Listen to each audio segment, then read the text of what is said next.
माणगाव नगरपंचायतीच्या दुर्लक्षामुळं शहरातील लोकनेते अशोकदादा साबळे बाल उद्यानाची झाली दुरावस्था. सविस्तर वृत्त. शहराच्या मध्यवस्तीत असलेले आणि नागरिकांच्या विरंगुळ्याचे केंद्र असलेले बाल उद्यान हे पोस्को कंपनीच्या CSR फंडामधून उभारण्यात आलं होतं.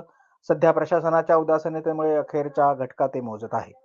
कधी काळी हिरवळीनं नटलेल्या या उद्यानामध्ये आता सर्वदूर कचरा आणि तुटलेली खेळणी आणि रानगवताचे साम्राज्य पसरले आहे.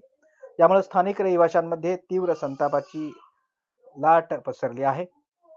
गेल्या अनेक महिन्यांपासून या उद्यानाकडे पालिकेच्या विभागानं साफ दुर्लक्ष केलं आहे, असं प्रत्यक्ष पाहणी केली असता लक्षात आलं आहे. खेळण्यांची मोडतोड झाली असून मुलांसाठी असलेली घसरगुंडी आणि झोपाळे पूर्णपणे तुटलेले आहेत.